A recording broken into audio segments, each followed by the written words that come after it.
We spoke about gravity of power. We spoke about how it's about people very often, no matter where we're talking. There's an inherent gravity to who are the people involved. Are they actually demos-kratos? Are they actually people who have the capacity to establish their own will in the world or not? Is it something that's only top-down, or is it something where it's a broad group of people who are involved? We spoke about this, we spoke about numbers. We spoke about why numbers matter, right? We talked about how a concentrated effort is really important. And we talked about who has power. And I mentioned that's like saying, well, who's got time? The answer is we all have time and we all have power. Now, one of the fundamental issues, that's not my pen. You can use that pen, there you go. One of the fundamental things we want to remember is that when we talk about this, who has power and the fact that we all have power, one of the things I noticed on Ment.io was that a lot of you said yes to one of the answers. You said yes, it's not good enough to write power. And you were talking about power as the written word. But that's not what writing power means. I don't understand. I'm sorry, I really don't understand. It's okay. I couldn't even do it because I was like, what is it? It's okay. Reading? That's not my job. It's okay. Thank you. What does it mean to write power? I thought it was like applying. Okay, to write power means to affect the world around you, to make change in the world around you. Either you're controlling how things go, or you're letting another person choose for you. Write power for you. It's not about the written word. It's not about the written word. The written word may be one manifestation of power, right? The question of the sword and the pen, where is it? The question of the sword and the pen, right? But it's not necessarily the written word. I can write power using my words. I can write power using my fists. I can write power with a gun. All of these things are ways of writing power in the world, changing how the world works. That is what he meant in the video when he said to write power. Did that make sense? Did that make more sense? It's a metaphor for controlling how the world works, how your world works. And when you read power, what I just did analyzing Bar-Ilan's agency and policy and the different manifestations that are possible, what was I doing? I was reading power. Do you see it? You're literally reading the flow of how power could go. You can follow the rules, maybe the norms will influence you. There's a wealth aspect here, a reward aspect that I can engage in order to engage power, and there's also force. And if you can read that, you can also in some ways guide it, right? If you think about it for a minute, you don't want to get to force. You don't want a professor to be like, I have to call security. So you have to guide that dialogue, that discussion, in a way that the professor doesn't feel like they get there. And so like you feel like the negotiation somehow comes out in a way that you're happy with it. Right? Does that make sense? So that's what writing and reading power means. It's not about writing things on a keyboard. That's one way to write power, but it is not the only way. Did better? Everyone get it? This is super important because if you don't believe that you can write your own power, you believe then that everything is, from God, and that's it, and I can't control it, and we're done. Like, I don't have to do anything. Whatever happens, happens. It's a very Taoist attitude. You guys know what Taoism is? Taoism is a Chinese belief system that says, go with the flow. You can't control things anyway. You might as well just let it all go and let events control you. That attitude, which is also one which certain Jewish realms hold to, is, hey, God's got the upper hand. He's always going to decide how things are anyway. I don't have to make choices. I don't have to write my own power, except that denies your role as a human being on planet Earth. Your job is to write your own power, to write your world, make it the way you want it to be. Do everything you can to change it so that it better fits your perspective.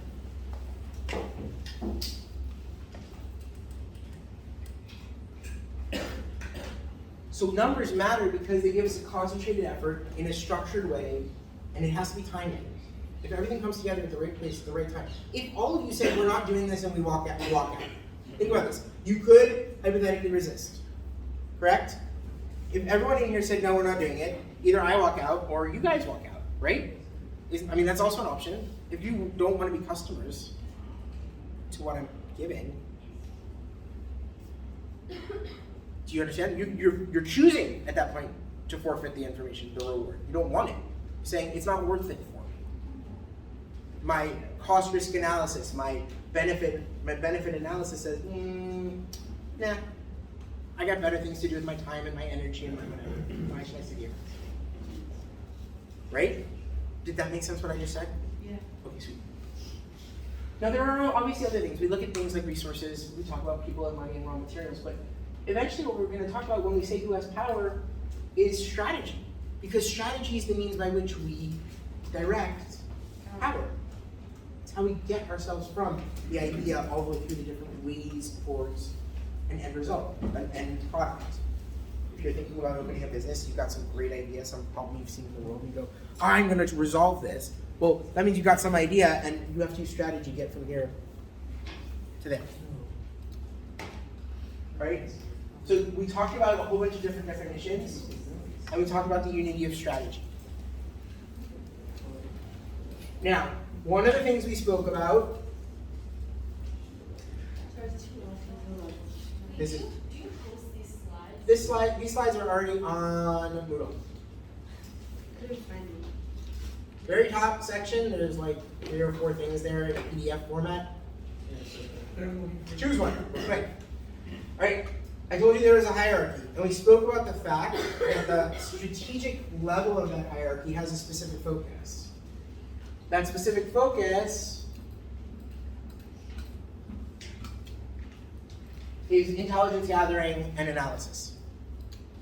The job of the people who are at the strategic level in a hierarchy, now when I say hierarchy, what do I mean? Business, Google, Netflix, Apple, Oregon University. This only apply to business. Nope. Any single institution, like any group, you can, like any formal group you can come up with is going to have some kind of hierarchy to it. Someone's in charge, and here are the middle people, and here are the bottom people. Now you can start breaking it up. There's top people, middle people, middle people, bottom people, right? 5 is what you sort of get as the most common division. You go, okay, 5, but Simon Sinek says there's 3. Where's Simon Sinek says there's 3, right? So it's not perfect. It's theoretic, but theoretically there are about 5 levels. Top level deals with politics, all the big ideas that are coming up, all the major decisions about how we're going to balance everything together. That's the people at the very top. But the people at the strategic level, they have a more refined focus. VP marketing,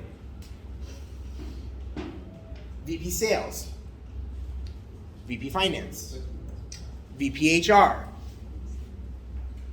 In the military, it's the people in charge of the tanks, or the naval, or the Air Force, right? The Joint Chiefs of Staff. You've got the Joint Chiefs, and then you've got the people who are in charge of Army, Navy, Air Force, Marines. They each have a specific focus of how they're going to see and engage the world.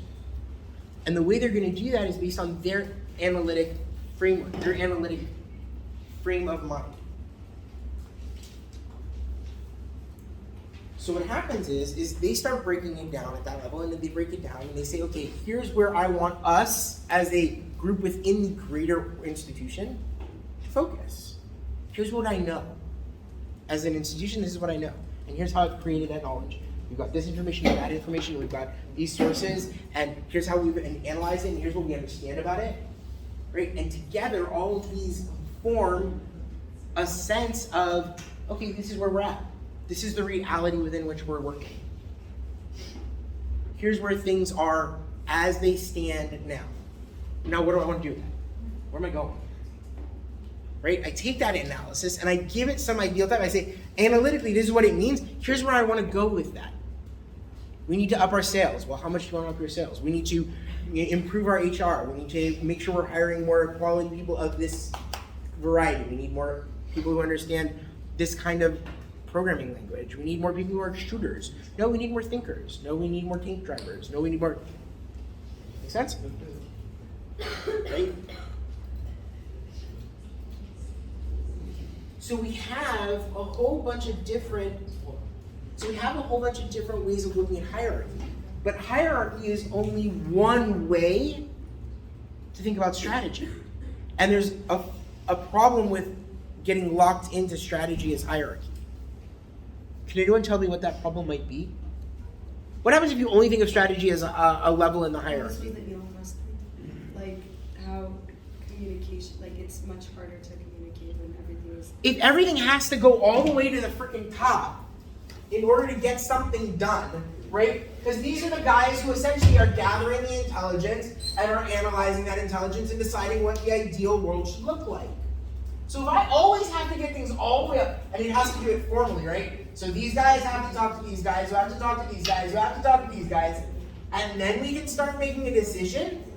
How long does that take? Too long. Forever, right? So what does Elon Musk say? Elon Musk comes and says, no. You go the shortest possible route. Shortest possible route. So it's the lowest possible. So a guy down here has an idea. He goes straight up to there and goes, I have an idea. Mind blowing. Wait, what? So these guys then have a responsibility to start judging really quickly, this is worth my time, or good idea, go back to your cubby hole.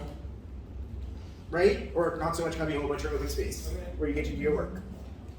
Does that make sense what I'm saying? So there's a debate whether this is even a good idea. Now Google tried to eliminate this concept. Google tried to eliminate this concept entirely. They went and said, hey, we're getting rid of managers. Boom. And 6 months later they went, we're bringing back the managers. Because it doesn't work. But they started to figure out what good managers look like. Next semester we're going to look at what some of their research shows because it's really interesting.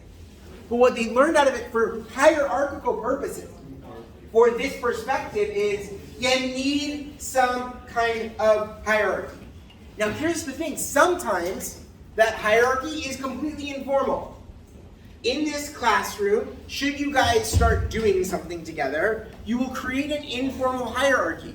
Somebody is going to be the main person everybody goes to understand where we're going. And a couple of other people will sort of be taking some kind of charge of different parts of what's going on. And as a result of that, other people will start being worker bees. Because that's what happens. And they try and build consensus. And some people will be acting in agency, trying to get more people involved. Let's go, and onward and upward. And then you go to the pub. Or don't go to the pub, you go do something else. Did that make sense what I'm saying? So this is a formal thing, and there's a theoretic basis behind it, but you'll find it in informal institutions as well, informal groupings. You can actually see it sometimes. You sort of watch how a group works, and where's the main bump, like the queen bee? Where's the queen bee? In the middle. Right? She might not be in the middle, she might sort of be off to the side a little bit, but you can sort of see how everybody sort of comes close, and then moves away, and has new jobs, and comes close, and moves away, and has new jobs. We see it, okay? We see it even in hunting packs of lions. There's the lion, he's in charge, but he's not really in charge, who's really in charge? The lioness is. Why? Because they do the hunting, the raising, the moving around, they do the protection. So he has vision. I get to be the king of the jungle. But the fact of the matter is it's all his VPs and the people underneath them, and the people underneath them who are actually doing the work. Yeah. Do you think are you saying that it's essentially human nature for us to act in a certain way? I'm saying that it seems like there are certain things that are built into the system. I don't know enough, and I've been studying this for a long time, to give a definitive answer. But it seems... Do you think, are there other successful ways in which like humans have had businesses and such? Yeah, sure, 100%. There have been. If you think about the kibbutz, it sort of wasn't like this, and then it became like this. But like, it made the effort. Communism basically said, pure, really good communism, socialism says, get rid of this. Get rid of it. There's no such thing. There is, and there's anarchy, which says get rid of it as well. But it forms naturally on some level. That's what I'm trying to say. Even think about a family. Yeah. Okay? Like if we go to the 3 level, here we go, ready? 3 level? Papa. The mamas and the papas. This is the Bechor, the oldest children, or the oldest child. And these are the youngins. I like the comparison. Why? Because it's his job or her job, the person who's sitting here, to translate for these ones what these ones want. It's very often, what does the older child end up doing for the younger children? Everything. Maybe. But very often it's translating what the parents want into something that they can better understand. Because they're closer in age. So they might have a better understanding and be able to translate, or get the younger kids to participate in a way that the parents aren't able to because of the way they're able to engage them. But it's also about translating those ideas. I've already experienced this on my if you don't want to get your butt beaten, then you shouldn't do that. So what's he doing? He's acting in loco parentis, but he's doing it as part of a structure. I know what I'm talking about. I have more experience. I'm higher up in this structure than you are. You might want to listen to me. I know what I'm talking about. I've already learned this lesson. It's called mentoring. It's called mentoring. When you go into the business world, you get brought in, and if you're lucky, you get someone to mentor you, teach you the ropes, make sure you understand all the little social norms that are specific to the culture of that institution. In the military, very often, you want to talk about an anti-Semitic word? You know what it's called when you have someone who mentors you and everyone knows about it? It's called having a rabbi. You got a rabbi. What have you got? You got someone who's teaching you and keeping you safe and making sure you're moving along nicely. Now, there are mentors who are capable of doing that within their own power framework. They're able to say, I have enough power to make sure that you can move up in the hierarchy as you progress. And there are ones who don't have that capacity. All they can do is give you good advice and teach you a little bit about how to go. But it's part of the hierarchy. They have to have at least learned it on their own skin. Otherwise, what are they teaching you? Theory? That's my job. Does that make sense? Sweet. So, this is one perspective on strategy. Strategy as a level in a hierarchy. What's the problem? He's making a face. I'm just making a face because I said it didn't know homework but did it completely wrong Because this now makes more sense. Yeah, now That's okay. So let's that's not a bad segue into the issue of online homework. The issue of online homework. I know people said I did all the things and it didn't register all the things that I did or whatever. The purpose behind the online Moodle and the Ment.io, yes, I want to see your participation there, but if you touched it and you got a low grade, what it's going to tell me is, wait, I didn't explain that well, or like you didn't understand it well, and I need to repeat that. I need to go over it again. So if your grade is low, and it's a lot of you, if one of you has a low grade, I might send an email and go, hey, what happened? Or you can send an email and say, hey, I tried doing this, and some reason it's saying I got a low grade, but I watched the whole thing. I'm going to take your word for it for the most part. If you end up doing that every week, we'll have a discussion. Where do we get grades? What? it's like a little like 1 to 10. Everything's 1 to 10. On Moodle. On Ment.io, it's different. On Ment.io, it's about your actual... Have you graded anything? I don't grade it. It grades it for me. Oh, actually? You go click, click, click, click, click. It knows what the... video you Yeah. Videos? Oh, I Oh. didn't Oh, so on we Ment.io. have to watch that? Ment.io. You don't have to. No, like I watched it, like the first time I watched it with someone else and it was on their computers. Okay. Oh. I'm We'll just- figure it out. You're supposed to be clicking the buttons. Wait, I actually have a question about Ment.io. What's like the grades on Ment.io? Is that just like based on who agrees with you? No, it's based on, it's a whole conglomeration of algorithms that I don't fully understand, but I know that what it's doing, not you. it's right? not me. Like The system itself decides, it balances between how much you worked, you put up your own thing versus how much you engaged in other people's discussions, things like that. Wait, but do we get graded on Ment.io? Like, Same thing. If I see that you've been participating, how much you're doing that, unless you've done one thing, I'm not going to give you a grade based on what they've written. I'm going to give you a grade based on what they've written, plus what you've done on real, plus what I see in this classroom. Now you're probably saying, how do I know who you are? By the end of the semester, I better know something. So for Mentayo, you said last week that we don't have to like come up with our own answer, but we could just answer. If someone's answer is good for you, and you go, I agree with this, but You can expand. But you say answer Or- this question and then respond to someone, so do we have to so respond? and there are then one. respond? If I'd like, I would prefer you answer. If you have your own answer, give me your answer. But if your answer is like that person just took my answer and gave it writ large, Yeah. then I don't mind you saying, hey, I agree with everything here. I would have added the following, or I kind of disagree with this, or here's my take on it. That's fine. In fact, I'd rather see the discussion take place than every single one of you give your own answer and that answer be almost the same thing every time. Debate amongst yourselves. It'd be much cooler. Now, another way to look at strategy is as part of a process. A really long process. A power process. A process of creation. Where you are taking some idea and you are going to take it through all of its different iterations until it is what you consider to be good enough. Not perfect. Never gonna get there. But good enough. Good enough to show to people, good enough to sell, good enough to engage the world around you. The process that I asked you to look at online was called design thinking. It has 5 steps. Here's the thing about the 5-step process. Almost every single theory that I've ever seen writing about creation processes and power processes and 5 steps. The SEF, which is one of the few that has 6 steps, it says 6 steps, and when you look at it, you go, but that's not really a step. It's simply taking this and trying to divide it like by force into 2 things. It's not necessary. So it's 5.5 steps. I've seen some that say 8 steps or 4 steps. Again, more than not, 5-step process. Design thinking gives us a leap into what that process looks like.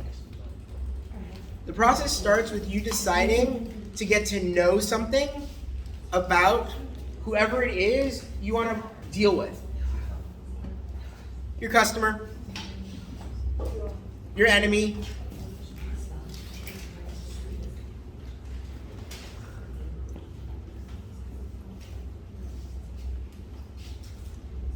the way to do that is to engage something called empathy.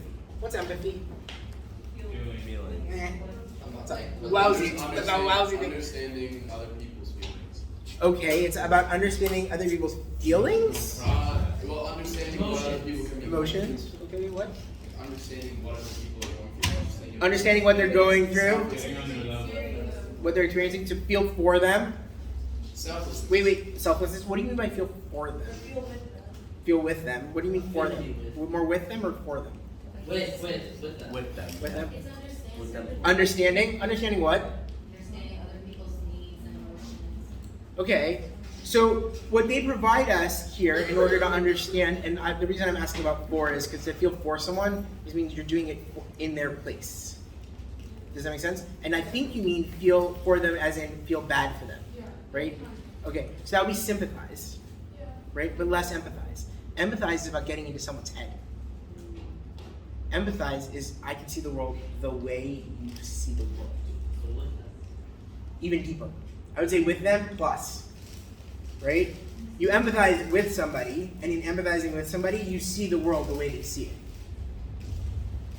Does that make sense? You have the same opinion? You might actually have the exact opposite opinion, but for instance, if let's say we're enemies. Let's say we're enemies, okay? The best way that I can know how to stop you from doing whatever it is you want to do is to see the world the way you see it. The best way I can stop you from doing what you want to do is to try my best to see the world how you see it. Because then I'll know what you think is important.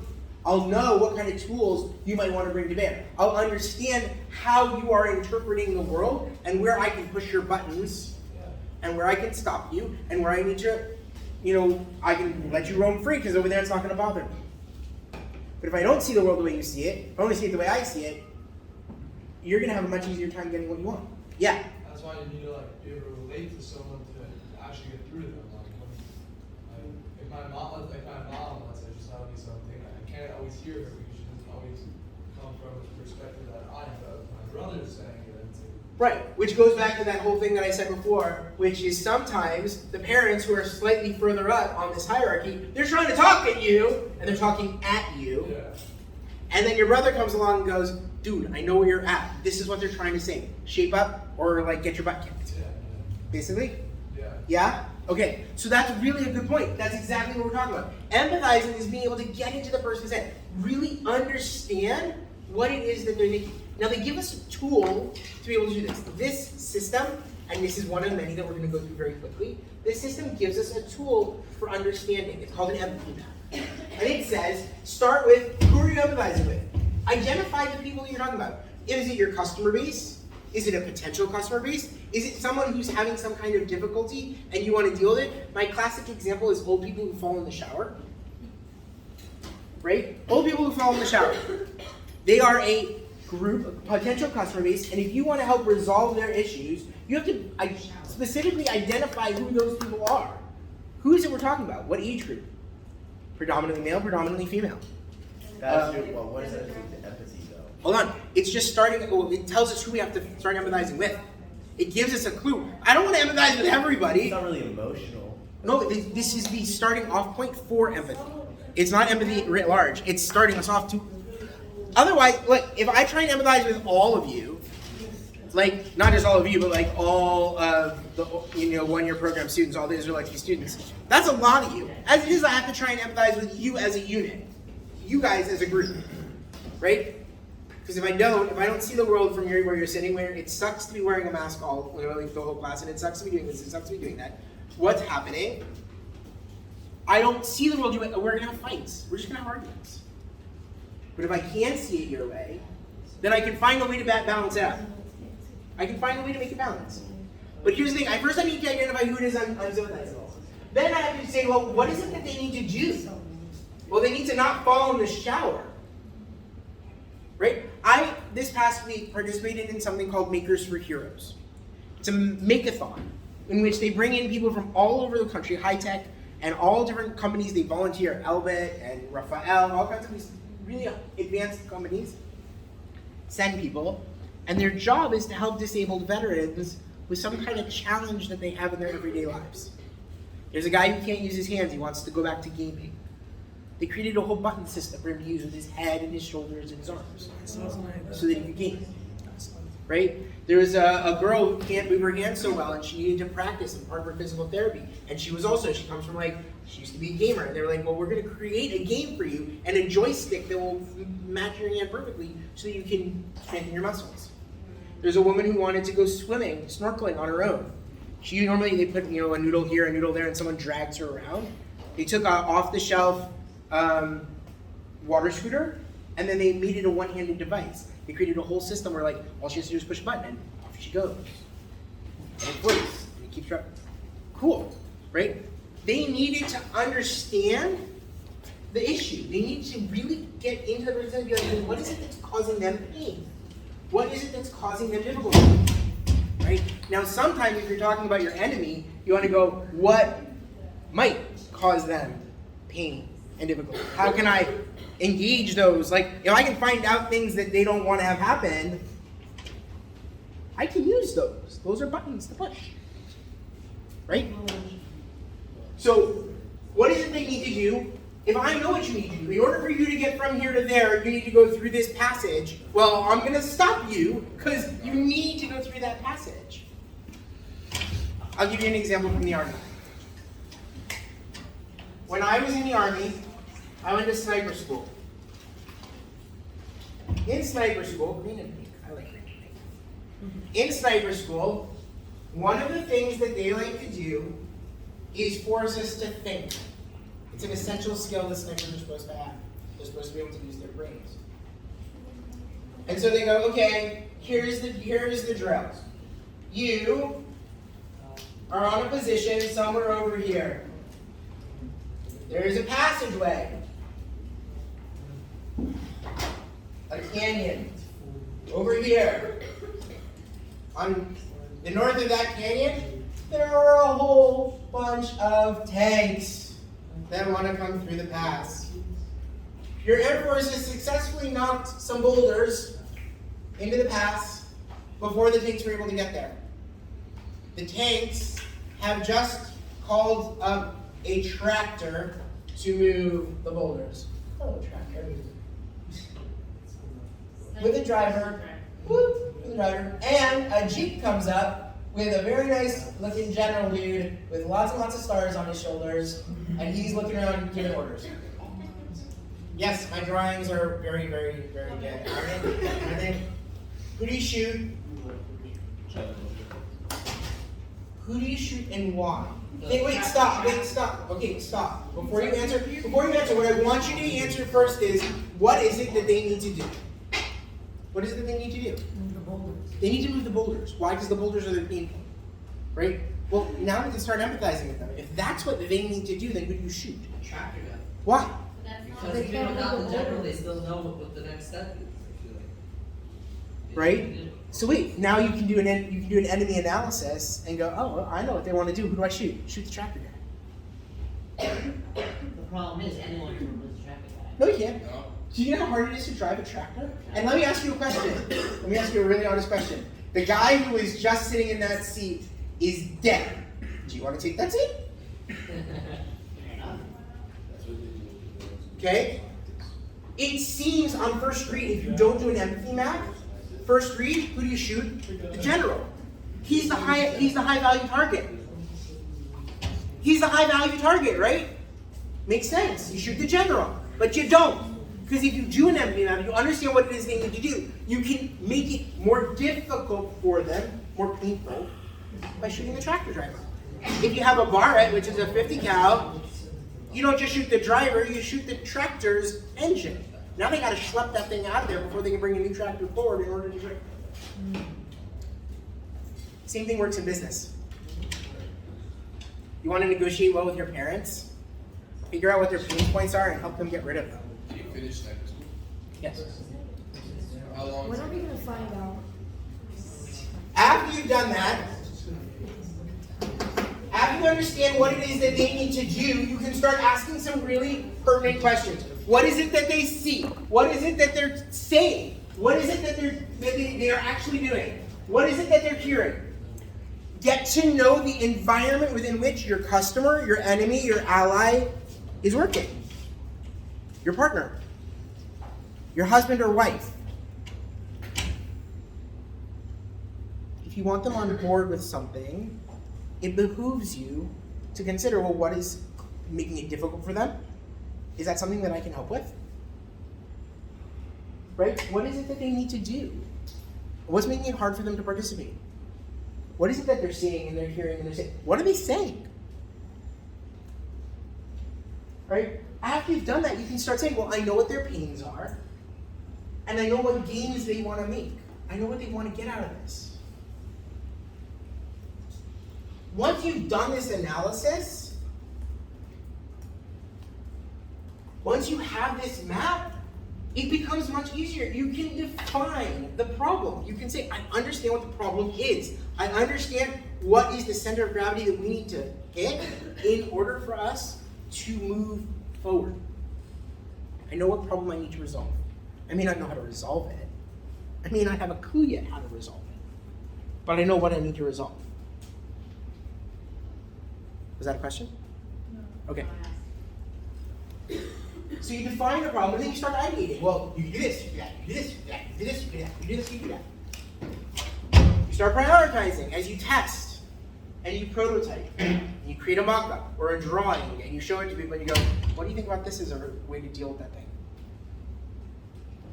You talk to your friend, and you're like, I have an idea. How's this is a good way to resolve this problem? What do you think? And they go, you're an idiot. You know, okay, let me go think about that again. This is a good idea. Oh, that's not a bad idea. Okay, good. Let's keep moving. And then you go and you test it. You actually go out into the world and you go, look, I have a prototype. How many of you are beta testing some app or something on your phone or on your computer right now? Like, not right this instant, because if you are right now, I don't know about it. But like in general, you probably downloaded something that was a beta test. It looked really cool. You're like, I'll see what it is. Why are they beta testing? Give feedback. They want feedback. What do they want? What are they creating? more in-depth thing of what are they making? More in-depth. What? No. Suspense is like no. I'll ask it again. Based on this pattern, where are they taking themselves? If they've gone all the way down, they've gone all their testing. Yeah, Where are they going to go after the test? Again, and Restart. again. They're going to go all the way to the top, Yeah. right? Why? Because what do they have now? Feedback. More data, more information, right? They have a greater depth of understanding about how to empathize with their customers. What are their customers' gains? What are their pains? What do they need? Do you see it? Now this pattern repeats itself. And it can be a long-term pattern. It can take years. It can be a relatively short-term pattern. I have an idea. Okay, resolve, 98, onward, and upward. It can just take a conversation to get through down to testing and prototyping. Maybe. Does it make sense what I just said? Yeah. Sweet. Another system that's been brought up, okay, which is by Lafley and Martin. They say, well, what is it that you want to do in the world? Not let's forget about your enemy, forget about just you. Let's start with you. What idea do you have? What's your winning aspiration? When you've got that and you can define it, so where is it you're going to play? Are you playing in the field of high tech? We're in the field of high tech. FinTech, MedTech, Agritech. What's the field that you're playing on? In military terms, this would be your theater of operations. Are we in the Middle East or are we in South America? Is this the type of design thing? We are. We do happen to be in the Middle East. That's correct. What? Is this like still in your design? No, this is a totally different system. Yeah, it's a totally different system. That's what I'm trying to say. Design thinking provides us a system. Here's another one. It's also 5 steps. Okay, where are we going to play? How will we win? What is it that we are going to do to make sure that at the end of the day, what we wanted to see was done? How are we going to write power? How will we win is basically asking the question, how am I going to write my own power, right? Okay, and then it asks these 2 questions. It says, okay, what capabilities have to be in place? What do I have to maneuver? What different things have to come together in order for this to come out the way I want it to? And then what systems am I going to put into place so that when we're interacting, the continued interaction continues in my favor? How do I get your money? It's one of the systems you have to, if you're creating a business, among the things you need to know and that you have to put into place is a management system for who your customers are and how you're taking their money. I mean, you can be a great business, but if you don't know how you're taking your customers' money, that's very nice of you. But you're going to fight then after to try and get their money. You have to chase after them. So far, so good. Do you guys understand this and see it? Yeah. So what are all of these different models into what question are we trying to answer? The question we're answering right now is, what does the creative process look like? The creative process for And where is strategy? what? Like bigger picture. What do you mean? Right now, I'm trying to compare between different theories on strategy. One of them is the hierarchical theory. This is this theory that says somewhere in this process is strategy. If we look at this one, I'm not sure where strategy is. Is it defining or ideating? I'm not quite sure, but it's somewhere in there, it seems like, right? Because once you're prototyping, are you strategizing or are you doing? Doing. So somewhere in here is strategy. Okay? In this one, they actually go out so far as to tell us, this is the heart of strategy. These 2 things define strategy. And it goes from level to level, which means at the corporate level, at the very top, you're going to go through this 5-stage process, and you're going to have to strategize for that level. And then they're saying, and then at the business level, at the strategic group level, you have to do it again. And then at the individual level, or the level of the local business, right? McDonald's local, right? They're going to have to do this same thing, but they all have to strategize. They all have to focus on something, which is where to play and how to win. And this is what they're defining as strategy. Now they're saying this whole process is a creative process or a strategic process. I disagree with the term strategic here. I think it's a creative process. So I'm trying to keep that within the realm, but they're still saying this is strategy. Did that make sense? Well, they said it. We have it as hierarchy. They essentially are saying the same thing again. They're saying, wait, there's 2 different groups. There's the actual strategy group, strategy system, which is I'm going to take 5 steps, and those 5 steps are going to create my strategy, and then I'm going to take these 5 steps, and they will be the 5 steps that come after I create strategy. But it's still a 5-step system. 5 steps to create something, 5 steps to create something else. The creation is first ideational, create ideationally, right? Create a team of people who are all going to be involved. Take a group of people who are all going to be involved and know what they're talking about and somehow are going to impact this decision-making process. Once you got them together, immersion, strategize. Right? Think in depth, get as much information as you can, intelligence gathering, analysis, let's go. Right? Once you've done that, start expanding, start describing the potential for each of the different elements that is involved. All the things that you found out about, which ones here are real, core centers of gravity that are influential or are going to make a difference to the world, and which ones might support those, and which ones are irrelevant. What's really relevant for us to move forward?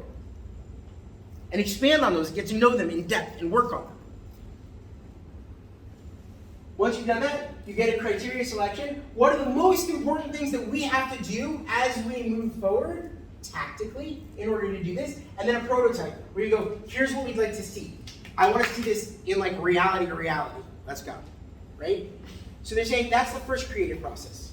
The first one is just to create that prototype.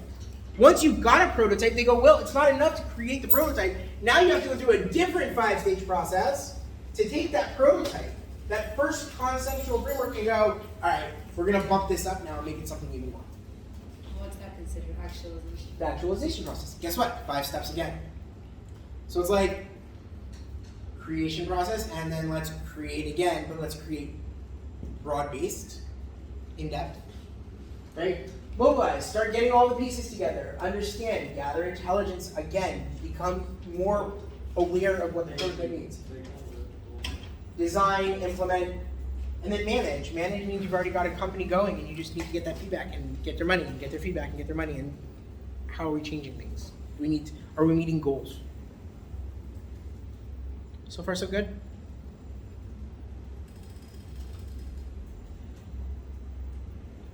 Another one. I'm going to go through these really quickly. I want to be done. The Blue Ocean Strategy and Shift. They also have a 5-stage process where they're saying, hey, this is how you create something in the world. You want to expand your customer base? This is how you do it. Internal debate. Go through this process of finding all the information you need to. Where are we now? Where do you want to be? How are you going to get there? And then start doing it. Create that thing. Make that change. Make that change. Right? So these are all theories that say, here's a way for you to engage strategy to get what you want. But my question is, well, which stage in the process that they're describing seems to be strategy? I'm going to argue that when you are talking about a creative process, not a strategic process, a creative process, you're talking about a 5-stage process. It's longer, and it's about taking an idea and guiding it through the different steps that it's going to need to molt and develop through to reach manifestation. Okay? Those 5 steps start with grand strategy. Some idea hits you on the head, or some idea somehow engages your thinking, and you go, this is a good idea. I want to engage it. I would like to see that idea in the world. And then you start strategizing about it. You start gathering all that intelligence and saying, well, if that's such a good idea, what do I need to know about it? Who's involved? Who are the different characters who might be able to help me get this done? What do I need to know about them? Who might oppose it? Who's for, who's against? Once you've taken that information in and you've created that vision, you're beyond strategy at that point, as far as I'm concerned. Because you're no longer debating incoming information and analyzing it and creating vision. Now you're actually starting to look at, well, what do I really need to do this? What are the resources that I need? What kind of doctrine is going to influence outcome? How do I prioritize? Start taking that prioritization, breaking it down into all these lists of here are the minor goals that I need to hit. You're gonna maneuver to do this, and I'm gonna maneuver to do that. How many of you guys have ever made a Shabbat meal? Shabbat meal, like done the cooking and everything, like from planning all the way through meal. Serious, like all the way through. Okay, you've probably gone through this process. Ready? Somebody influenced you to make the decision. I need to make a Shabbat meal. I need to make a meal. It doesn't have to be Shabbat meal. I have to throw somebody a birthday party. I'm going to throw a graduation party. I have to do something. Some kind of politics has gotten you involved in this process, right? Now what do? You start gathering intelligence. Well, if you're talking about like a meal, what do you start doing? You call everybody who's involved and you say, are you allergic to anything? Is there anything that I can't cook? Is there any... already strategy. You're starting to strategize, right? I know I have to, like, what is the problem? Shush. What? We had to plan something and someone was allergic to stuff. Right? So what do? You want to nip that in the bud, and if anyone's a vegetarian, boo, or a vegan, oh man, really? Oh, you're never coming to my house.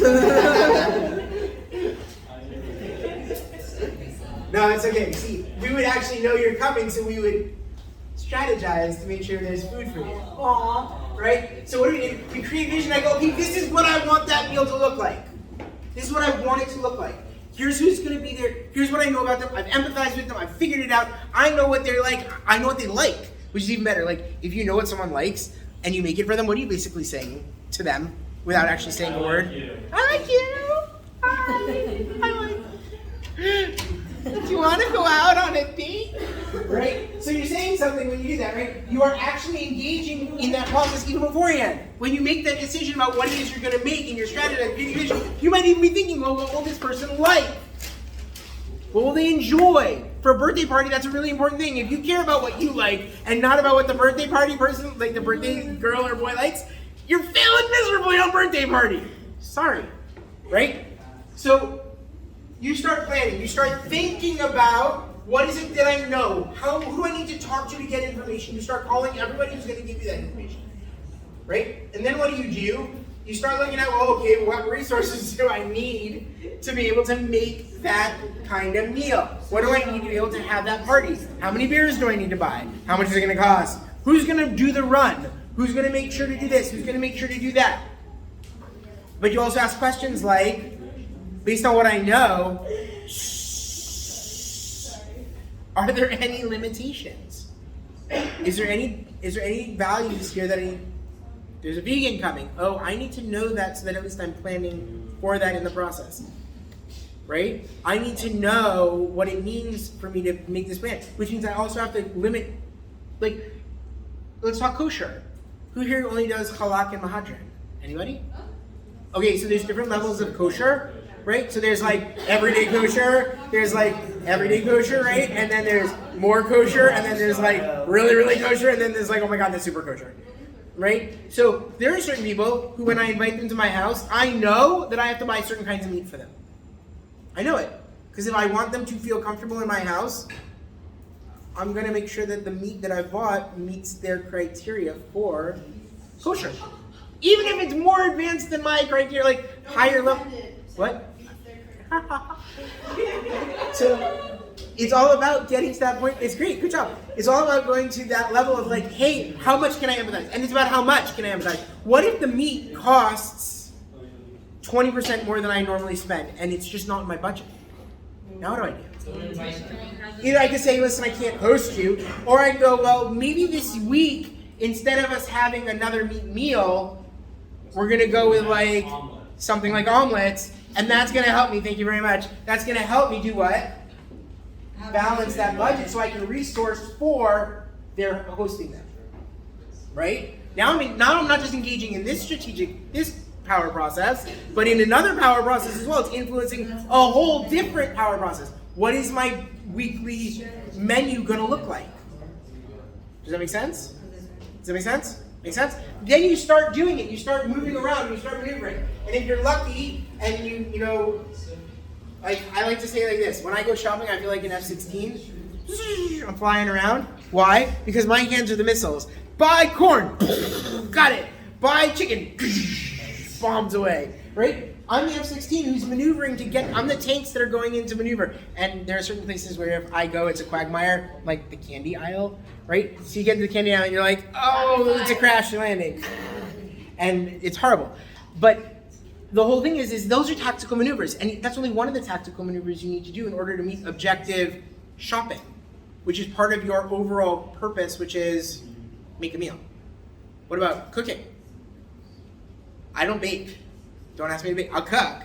But if it requires like bread or dough, you're gonna get a fire in your stove. So I don't do that, right? So I'll do some of it, but someone else has to do some of the tactical maneuvers too. And who's cleaning the house and the toilets? Because we're having guests, right? Because do you really want people to come over to your house and see all your in your bathroom? No, right? So all these different maneuvers take place, and they help us to meet this thing that we've defined as the vision of birthday party, Friday night meal, concrete rock. It's the same thing. It's the same thing. Do you see it?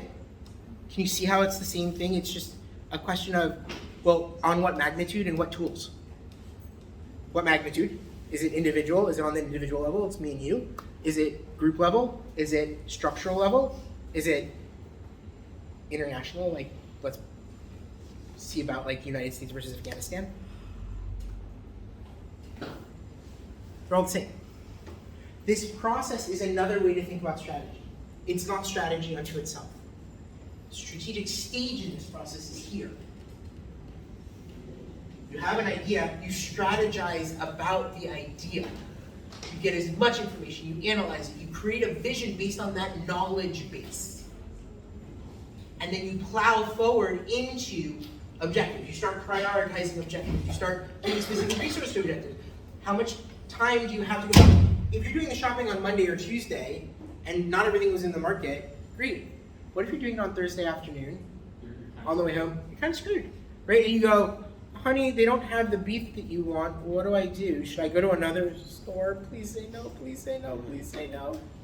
Because you don't want to go to another store. It's more time and more energy that you weren't necessarily considering as part of the resources you wanted to allot towards that objective, right? Or, hon, listen, that meat that you thought was on sale, it was the other meat. Can I get the other meat instead?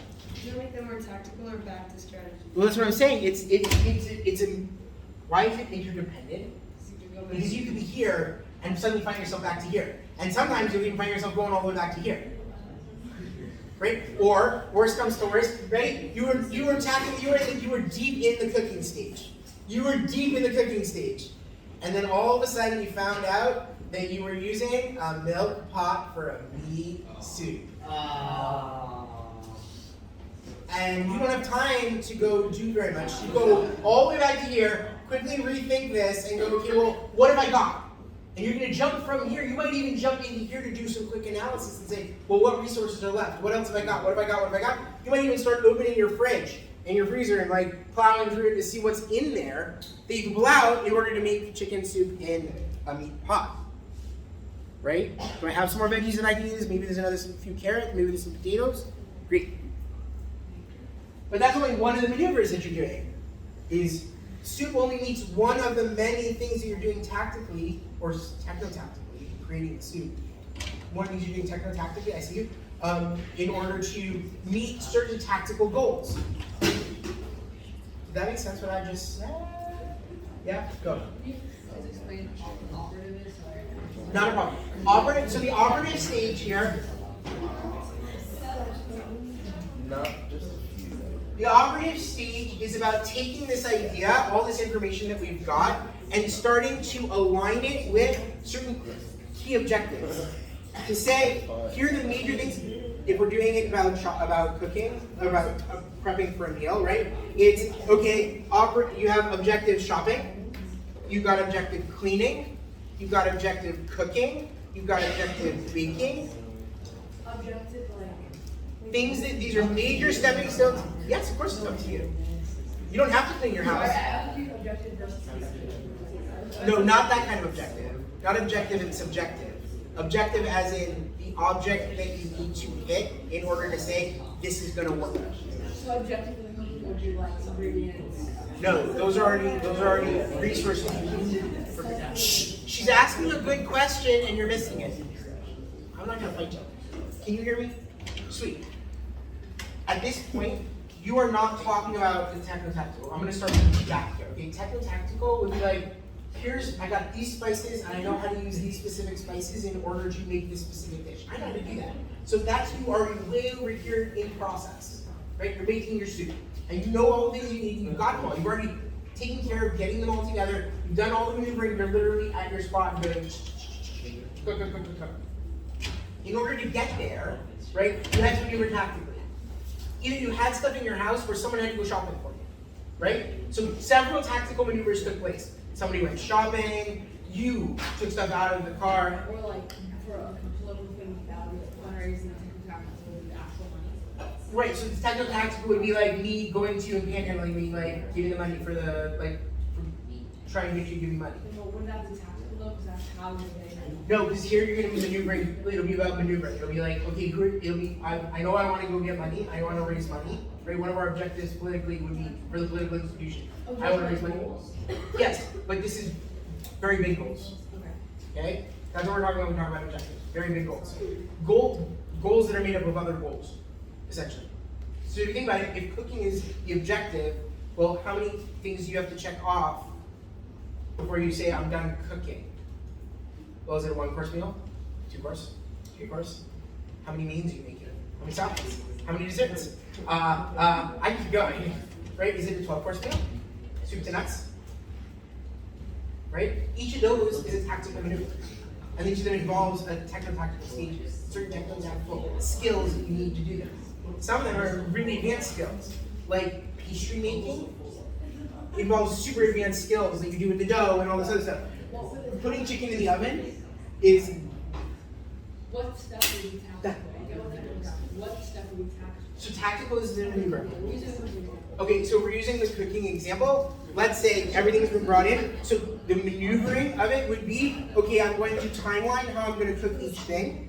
Right? So the first thing I need to put in is the 4-hour roast. It's gonna have to sit in there for a long time, but do I wanna do that first? No, because I wanna do something short first that's gonna be done, then put in the long roast. And while I'm doing the long roast, I can also do this maneuver and that maneuver and this maneuver and that maneuver. Okay, but when I'm doing this maneuver, when I'm making soup, I'm in the techno-tactical for the soup. I haven't even gone to the techno-tactical for, I don't know, the rice, because I haven't touched rice yet. Does that make sense? But then I'm gonna move back into the tactical, maneuver into rice, do rice, maneuver out of that, maneuver into something else. Do you see the maneuvering? You got it? Okay.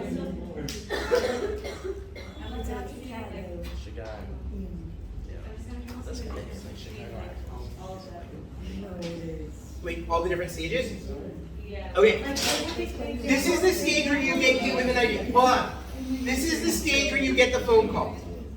This is the grand strategy. That's your mother-in-law calling and saying, hi, we're coming for Shabbat. And you go, no. Oh, really? Wonderful, honey. It's so nice. Thank you. Right? And when you do that, first of all, you're lying through your teeth. But second of all, is that you're getting him with an idea. What can you do with that idea?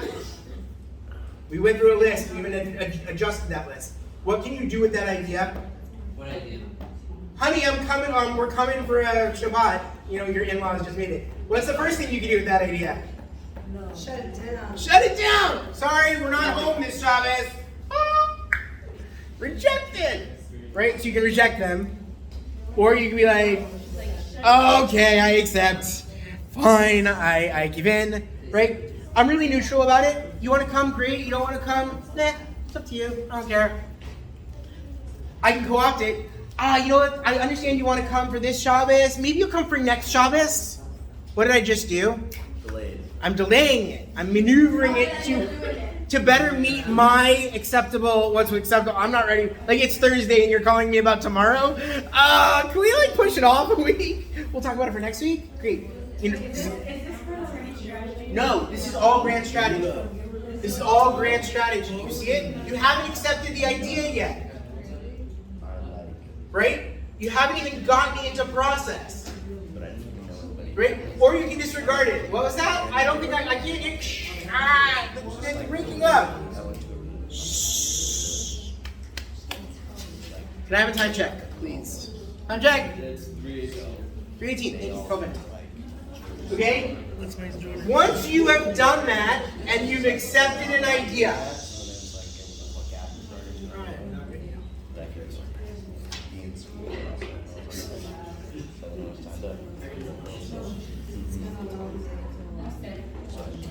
Honestly, they don't have much.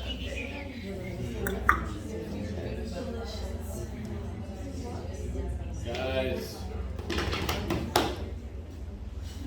Check it. once you've accepted an idea, whether from an external source or from something internal, it can be inside your institution. Someone came up with a great idea. One of your kids comes up to you and goes, I want chocolate pancakes for dinner. And you were planning on making spaghetti and meatballs. Chocolate pancakes sounds great. Let's go. Right? Okay, so now you start strategizing. You want chocolate pancakes? Well, what does that mean? Pancakes with eggs, just pancakes, only chocolate chip pancakes, chocolate chip and blueberry pancakes, blueberry pancakes. What are we talking about here? Let's be really clear about this, right? And now, do we have everything we need? Do I have everything I need? What do I need to get? Do I have everything?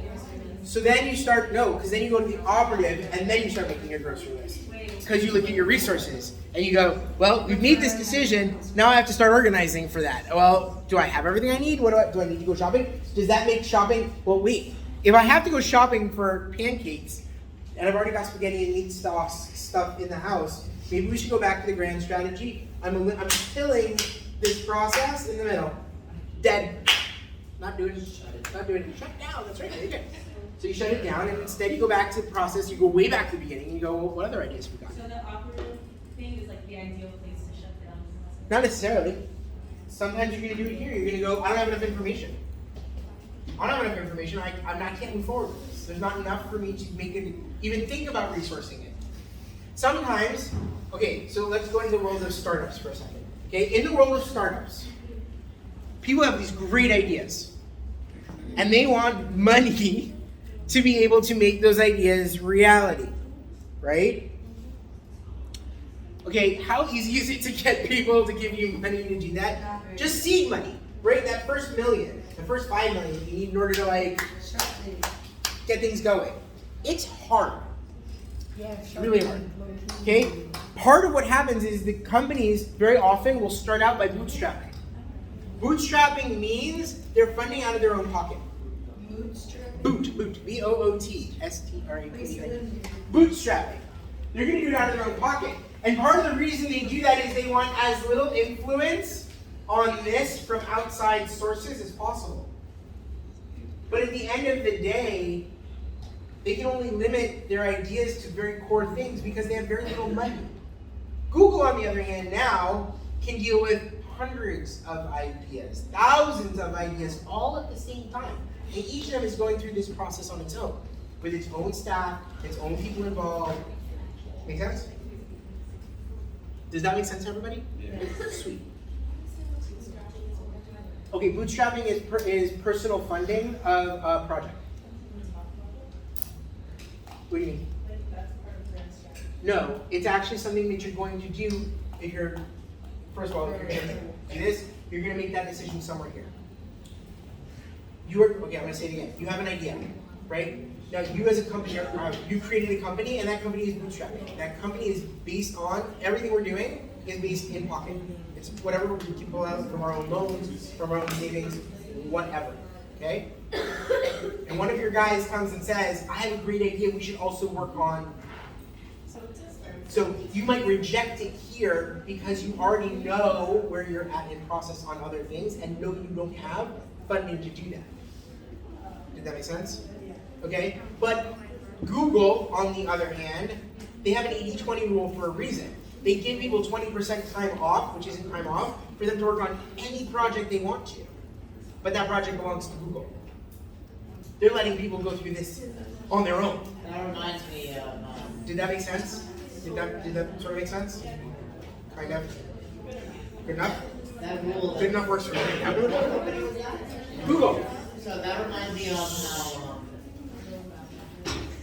in a lot of the animation companies, especially Disney, basically anything that the artists make in their off time, that Disney owns that. Mm-hmm.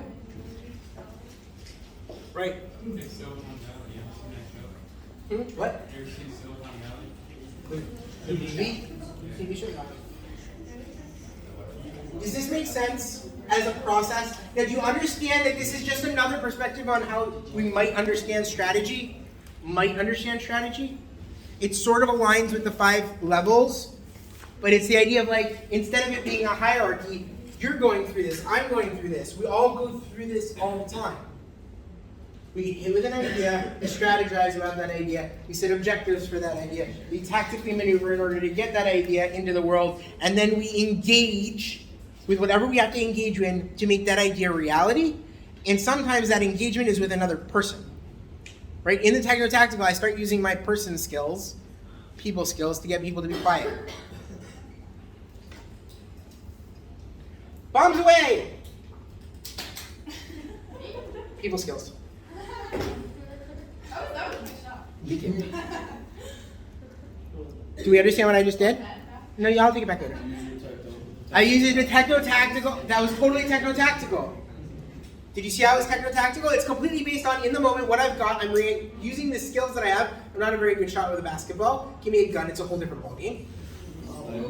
Okay? But the fact of the matter is that I was able to do that in the techno-tactical. I have a skill, and I'm able to do it, and I did it.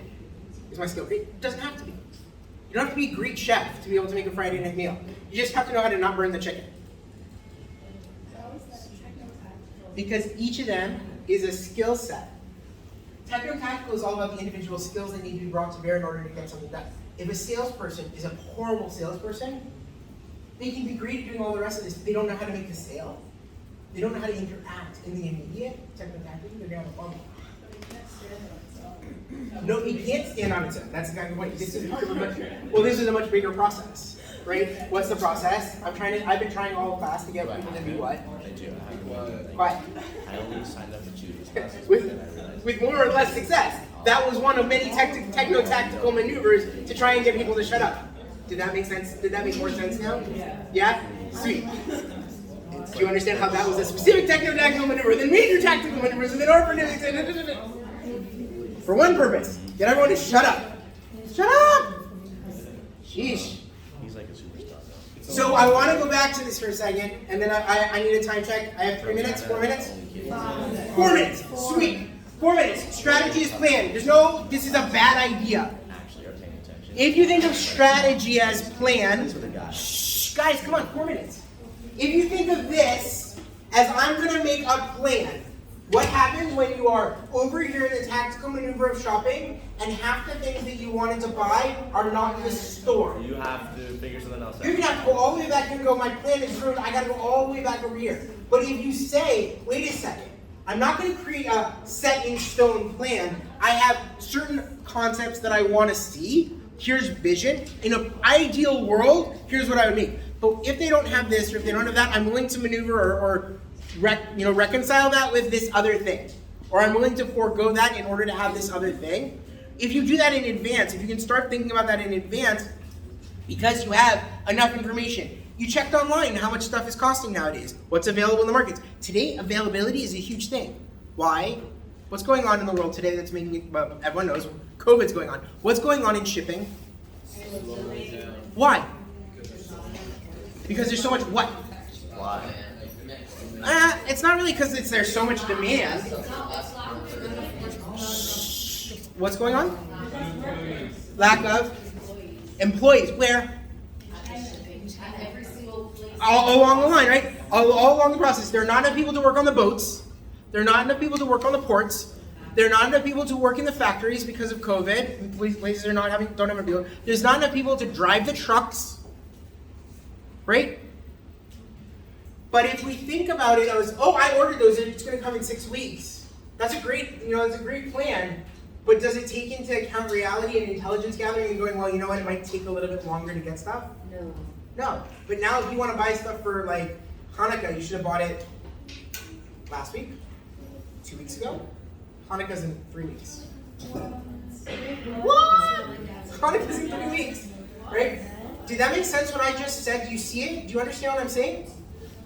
This applies in so many different ways. But if you think about it as plan, as I'm going to do my plan, and my plan is going to work no matter what, it's going to backfire. If you come up with, okay, here's the general idea, here's my vision, here's where we want to go, and I know along the way there's going to be ups and downs, I'm going to fail at something, something's going to go haywire along the way. If you can prepare yourself for that mentally, or as an organization, and you say it's not a plan. It's not a plan. It's about a hypothesis of, if I do this, then this will happen. And when that happens, then this other thing should happen. In an ideal world. And then when things don't go quite that way, you're able to adjust based on how that takes place. I'm going to steal 2 minutes from you guys. No. Yes. So strategic thinking is about what do you know. It's about what do you believe to be true. And it's about what you believe to be true. Now, why is that important? Last thing we're going to talk about. First of all, does anyone know what this represents? If you know what it represents, keep your mouth shut. The story goes as follows. Shush. The story goes as follows. World War II is taking place. Bombers are flying over Europe. And they are getting shot up. Massive casualties. People are not coming home. The bodies are not even being found. They're somewhere over Europe and over the water. Okay? The strategists, the analysts, start gathering as much data as they possibly can about the airplanes. Every airplane that comes back, where was it hit? Where was it hit? Where was it hit? Where was it hit? And they come and say, we believe that there is an ideal place, or there are ideal places to reinforce our airplanes so that they come back safely. Where do you put the armor or the reinforcement based on this map? This is the data that they collected. Where do you put it? On the wings? Like over here where the red dots are? No, in between where they're not. Where are the red dots? Where the red dots are or where they are not? The red dots are bullet holes. The red dots represent majority bullet holes. This is where we found all the bullets. But they came back safe. Okay, hold on. Where they are or where they're not? But did they? Hold on. Where they are or where they're not. These are the airplanes that came back safe. So where they're not? Because if they came back safe, then clearly where they are is Correct. The way to do this is to not look at where they are, where they're not. The analysts came and said, put it where they are. And one of the analysts got up and went, y'all are idiots. These are the guys that came home safely. They made it back. You're working under a cognitive bias. It's called survivorship bias. You're working under a cognitive bias in your analysis. The way you're thinking about this is wrong. Strategy is about thinking. And we very often bring our cognitive biases to this. How do I know? Because, here, you know what? Really quick. It's short. It's a minute long. You can survive it. I know you can. Count how many times the players wearing a white ball. If you know the answer, be quiet. I know you've seen it. If you know it, keep your mouth shut. If you don't know it, you'll learn it. It's important. Count the white ball. White people going down. People, 99 white ball pass. Shush. Just count. Count. Shush. Count.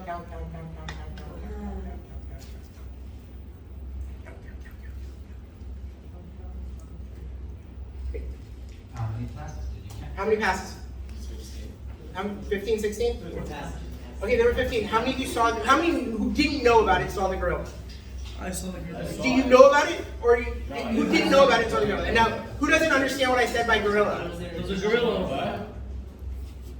Did you see the gorilla? Yeah. You saw it? Okay. When you are focused, what is this demonstrating? What kind of bias? Selective attention and focus bias. When you focus on something so hard that you are, I need to count those. All of a sudden, things that are right in front of your face disappear. Well, what does that do to your strategy? Excuse it. Might mess it up. See y'all next week.